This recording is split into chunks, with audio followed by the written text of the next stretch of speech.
ముప్పావు కప్పు పెసరపప్పు తీసుకున్నానండి. ఒక 5 క్యారెట్లు తీసుకున్నానండి. వీటిని శుభ్రంగా కడిగి పీల్ చేసుకుని మనం క్యారెట్ తురుముకునట్టే పెట్టుకోవాలండి.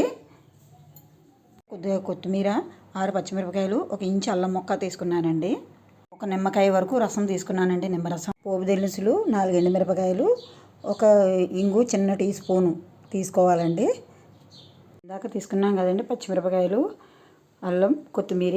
ఇందులో కొంచెం లైట్గా కడులుప్పు వేసుకుని దీన్ని రోట్లోనే దంచుకోవాలండి.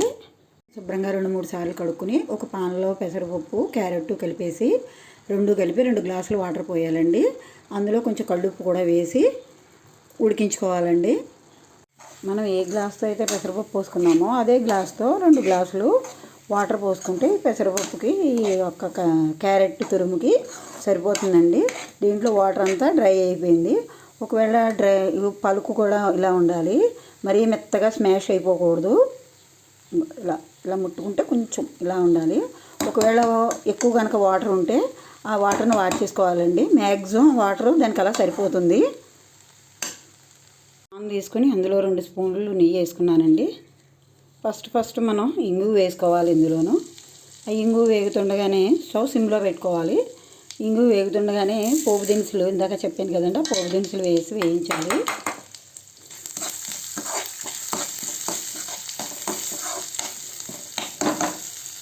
అవి వేగుతుండగా ఎండుమిర్చి కూడా వేసుకోవాలండి.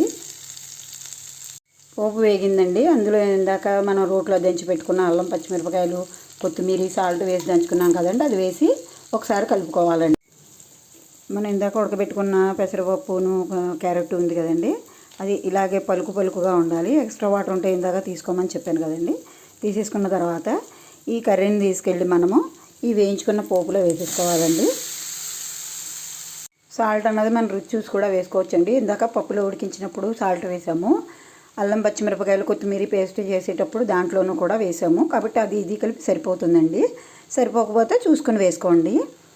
ఇప్పుడు మనం స్టవ్ కట్టేసి దాంట్లో నిమ్మరసం వేసుకోవాలండి.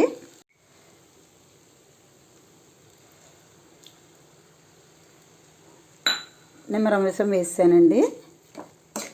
మనం ఇందాక ఇందులో నిమ్మరసం వేసాం కదండి. నిమ్మరసం వేసాక ఒకసారి శుభ్రంగా ఇలా కలిపి పెట్టుకుని దీన్ని ఒక బౌల్లో తీసుకుని సర్వ్ చేసుకోవాలండి. నా వీడియోని నచ్చితే కనుక మీరు సబ్స్క్రైబ్ చేసుకోండి. వంట రాని వాళ్ళు కూడా ఇది చాలా ఈజీగా చేయొచ్చండి ప్రాసెస్. ఇది పలచగా కూడా ఉండదు, అలానే పొడిలాడుతూ ఉండదు, కొంచెం ముద్దగానే ఉంటుంది.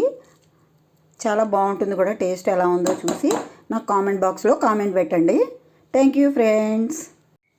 దీన్ని బౌల్లో తీసుకున్నాక దీని మీద కొత్తిమీర, కరివేపాకు గార్నిష్ చేసుకోండి. నా దగ్గర కరివేపాకు లేక నేను గార్నిష్ చేయలేదు, ఓన్లీ కొత్తిమీరతోటి గార్నిష్ చేశాను.